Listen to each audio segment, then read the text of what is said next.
जैसे ही नीट 2024 का updated syllabus announce हुआ, उसके बाद नीट 2024 एक रहस्य बन गया।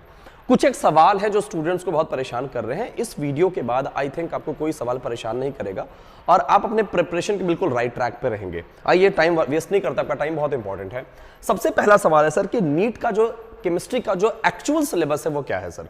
क्योंकि यूट्यूब पे अगर 4 वीडियो देख रहा हूं तो 4 तरह की इंफॉर्मेशन मिल रही है। एक ऑथेंटिक इंफॉर्मेशन क्या है, तो आइए इस वीडियो में आपको वो मिलेगा, एंड तक जरूर देखिएगा। दूसरा सवाल ये है सर कि क्या पी ब्लॉक जो है क्या पूरा हटा दिया गया है? इसका भी जवाब आपको वीडियो में मिलेगा, क्योंकि कहीं कहीं बोला जा रहा है पूरा हटा दिया गया, कहीं कहीं कुछ पार्ट हटा देगा। पूरा वीडियो देखिएगा अंत तक। सर दूसरा सवाल जो हमें परेशान कर रहा है सर, क्या नीट अब आसान हो गया है?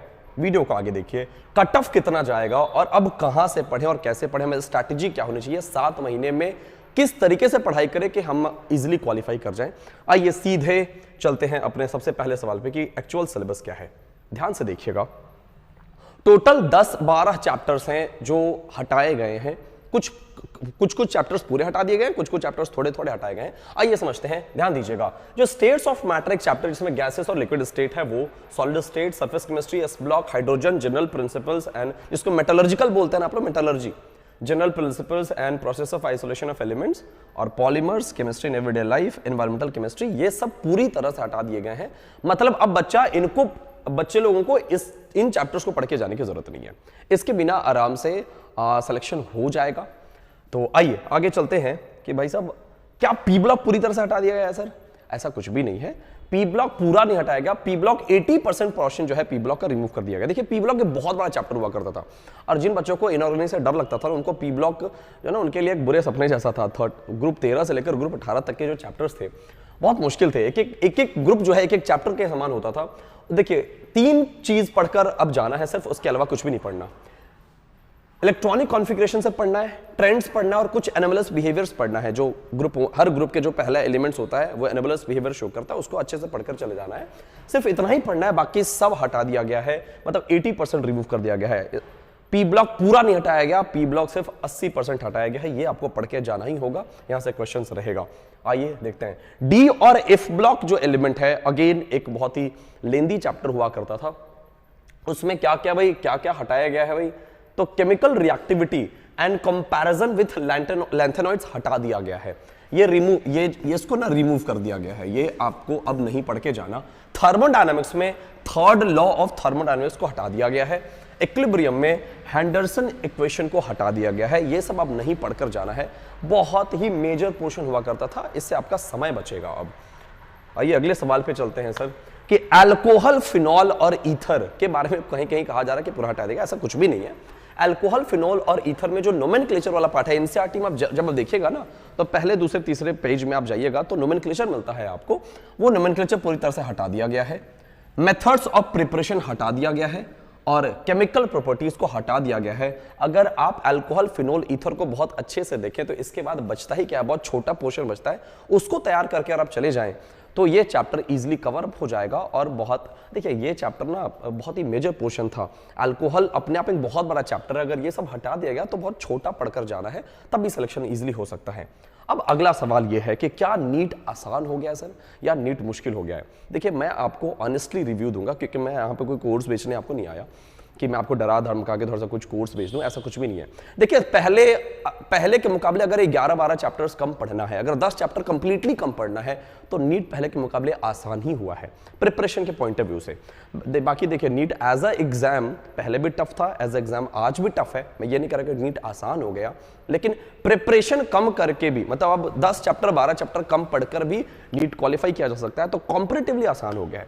बाकी एक ना MS धोनी जब मूवी देखेगा तो एक डायलॉग है उसमें कि जब MS धोनी बैटिंग कर रहे होते हैं ना, तो 2 कमेंटेटर होते हैं और वो पूछते हैं कि क्या लगता है कितने रन बनाएंगे MS धोनी। तो एक कमेंटेटर बोलते हैं को तो मैच हुआ के बाद पता चल ही ना जाएगा। तो जब आप एग्जाम देकर आएंगे, जब हम क्वेश्चन पेपर देखेंगे, तब पता लगेगा कि क्वेश्चन का लेवल टफ होगा, इजी होगा। लेकिन प्रिडिक्ट किया जा रहा है कि जब सिलेबस कम किया गया है तो क्वेश्चन का लेवल थोड़ा तो बढ़ाया जाएगा ताकि कॉम्पिटिशन बना रहे। नीट एक बहुत ही कॉम्पिटिटिव एग्जाम है, उसकी गरिमा को जो है ना, क्योंकि आपको ना बहुत लिमिटेड स्टूडेंट्स को लेना होता है, तो थोड़ा तो पेपर टफ हो सकता है, लेकिन वो पता चलेगा पेपर के बाद। तो लेकिन घबराने की कोई जरूरत नहीं है। आपको 10-11 चैप्टर कम पढ़ना है तो आप थोड़ा आसान तो हुआ ही है मेरे हिसाब से। अब सर सवाल यह है कि कट ऑफ कितना जाएगा, आइए देखते हैं, इस पर थोड़ा बातचीत करते हैं। देखिए कट ऑफ, मैंने पहले बोला कि नीट एज एग्जाम पहले भी मुश्किल था, आज भी मुश्किल है और कल भी मुश्किल रहेगा, क्योंकि सीट्स बहुत कम होते हैं मेडिकल में। अगर आप कट ऑफ की बात करें ना, पहले भी सिर्फ 1 लाख स्टूडेंट्स ही ऐसे होते हैं जो 500 से ज्यादा मार्क्स लाते हैं, जबकि आप जानकर हैरान हो जाएंगे कि लगभग 21 लाख से ज्यादा बच्चे या 20 लाख से ज्यादा बच्चे तो हर साल इस एग्जाम में बैठते हैं, लेकिन मात्र 1 लाख से ज्यादा, 1 लाख बच्चे 500 से ज्यादा मार्क्स ला पाते हैं 720 नंबर में। तो पढ़ने वाले बच्चों की संख्या पहले भी कम थी। तो अगर आप मन लगाकर पढ़ रहे हैं, अगर आप कंसिस्टेंटली पढ़ रहे हैं, मैं आगे जो स्टेप बताऊंगा वो आप फॉलो कर रहे हैं, तो नीट का जो केमिस्ट्री का जो पेपर है आपके लिए बहुत आसान हो जाएगा। 180 में से 180 लाना बहुत मुश्किल नहीं है नीट में, केमिस्ट्री में खासकर। लेकिन आपको क्या करना पड़ेगा, आइए उसके बारे में बातचीत करते हैं। अब सवाल यह है सर, कहां से पढ़ें और कैसे पढ़ें, जरा वो गाइड कर दीजिए थोड़ा कम टाइम में। कहां से पढ़ेगा, अभी भी एक ही जवाब है इसका कि आपको सिर्फ और सिर्फ एनसीईआरटी ही पे ही अगर आप ध्यान दें। अब एनसीईआरटी को और इन डेप्थ पढ़ें, क्योंकि क्वेश्चंस जो है ना 99.9% क्वेश्चंस एनसीईआरटी से ही आने वाले हैं, है ना।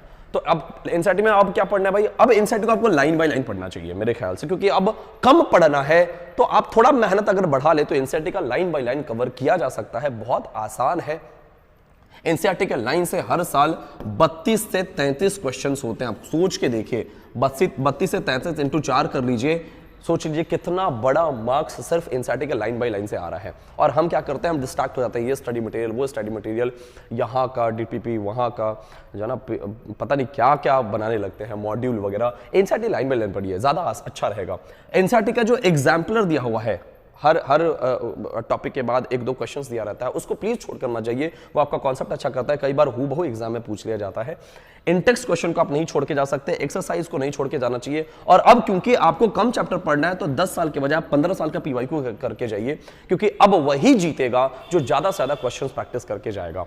अब वरना फिर देखिए मुश्किल तो एग्जाम था, है और रहेगा ही रहेगा। देखिए अब जब भी कोई एग्जाम देने आप जाते हैं ना, चाहे आप किसी भी एग्जाम में बैठने जाएं, आपको थोड़ा डर तो लगता ही है, क्योंकि हर व्यक्ति को लगता है कि उसका प्रिपरेशन कम है। लेकिन एक चीज है ना जिससे आप नहीं भाग सकते, वो है मेहनत। अगर आप मेहनत से बचिएगा तो इतिहास कैसे रचिएगा। आपको मेहनत से नहीं बचना चाहिए, अपना बेस्ट देना चाहिए, लास्ट मोमेंट तक फाइट करना चाहिए। ज्यादातर बच्चे 95% से ज्यादा बच्चे ना लास्ट मोमेंट तक फाइट ही नहीं करते और वो एग्जाम में हार जाते हैं। लड़के देखिए शायद जीत हो जाए, आप लड़ना क्यों छोड़ देते हैं, है ना। लड़ना मत छोड़िए, अंत तक फाइट करिए। और ये एग्जाम अब मेरे ख्याल से थोड़ा इजी हो गया है, क्योंकि कम पढ़कर जाना है, तो कम पढ़ के जाना है तो ज्यादा दफा पढ़ के जाइए, ज्यादा बार रिवीजन कीजिए, क्योंकि आप सबसे बड़ी गलती ये करते हैं कि आप रिवाइज नहीं करते। आपको ऐसा नहीं है कि एग्जाम में क्वेश्चंस नहीं आ रहा होता, आपका रिवीजन कम होता है, इसलिए ऐसा लगता है आप ना डाउट में क्वेश्चंस गलती करके आते हैं। वरना जो बच्चे अच्छे से पढ़ाई करते हैं ना, उनका नीट का एग्जाम केमिस्ट्री का पेपर तो बहुत अच्छा जाता है। 180 में से 180 नंबर लाना केमिस्ट्री के पेपर में बहुत आसान है। तो मेरे तरफ से इतना ही था, बाकी थैंक यू सो मच। तब तक के लिए go and get your dreams.